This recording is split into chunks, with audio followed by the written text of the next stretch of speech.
Okay, now I'm going to get a lot of crap for this video, but that's okay. All I ask is that if you are a fan of Springfield XDs, you actually watch the whole video before leaving a comment down below. I know a lot of you guys out there, a lot of my friends, a lot of people I know, especially on YouTube, own Springfield XDs. But on more than one occasion, many times, I have said I don't like Springfield XDs. I hate them. I think they suck. Now, that might be a bit of an exaggeration, but I have said that, especially on like the live chats that we do, I've said that far more times than I explained why. So that's what this video is about, to kind of explain why, because I get a lot of people ask me questions on this. To understand why I don't like Springfield XDs, first you have to understand the company themselves. Okay, Springfield Armory USA, also known as Springfield Armory Inc., is not the original Springfield Armory. The original Springfield Armory that was started by George Washington, that made firearms for the U.S. military, closed their doors in 1968. That manufacturing facility in Springfield, Massachusetts is now a historical site. Okay? The Springfield Armory we know today isn't even manufactured in Massachusetts. They're manufactured in Illinois. Okay?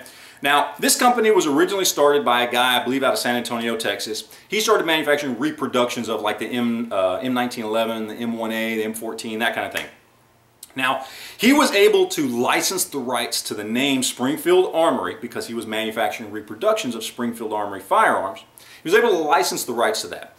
Now, fast forward up until the early 2000s. They've made a lot of high-quality reproductions of these guns. Well, in the early 2000s, they start doing things like importing 1911s, making more tactical models of 1911s and of M14s, that kind of thing. And along comes this gun called the HS-2000, made in Croatia. Now, if you were around firearms, if you knew anything about firearms back then, if you talked to people about firearms, and you ran across an HS-2000 at a gun show or a gun store or whatever, you saw one in a catalog and you were talking to a buddy, you know that these guns were originally looked at as a joke, okay?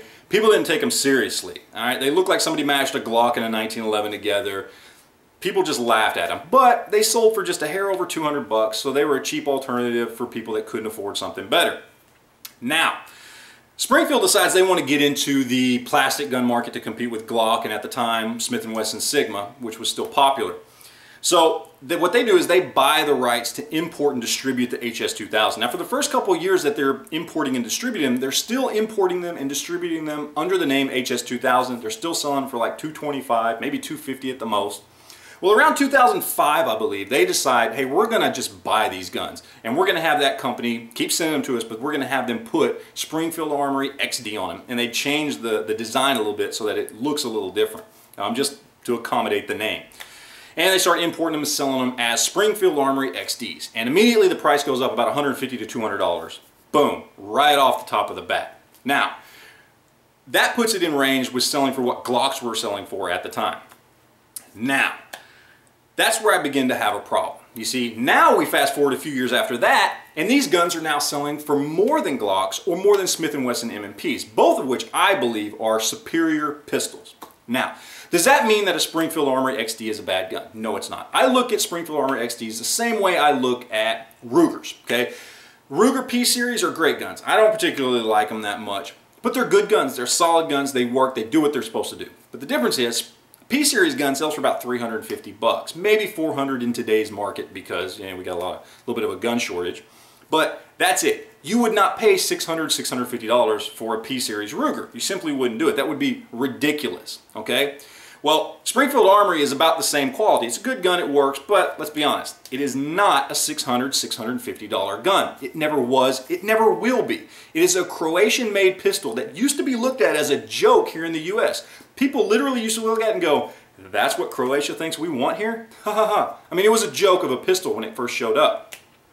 So that's my issue with it. We have a company that basically just bought the rights to a name, that the name itself, that company, is a piece of American history. And they're basically riding the coattails of that company so that they can stamp it on a Croatian-made gun and charge twice what the gun is worth.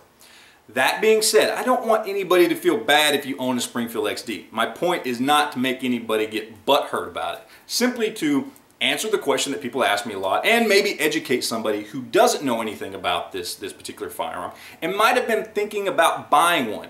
Now at least you have a little more information. If you still choose to buy one, cool. If you like the gun, it works for you, and you're willing to pay that much money for it, that's all that really matters. But educate yourself a little bit, understand what you're buying. In my opinion, it's just not worth the money.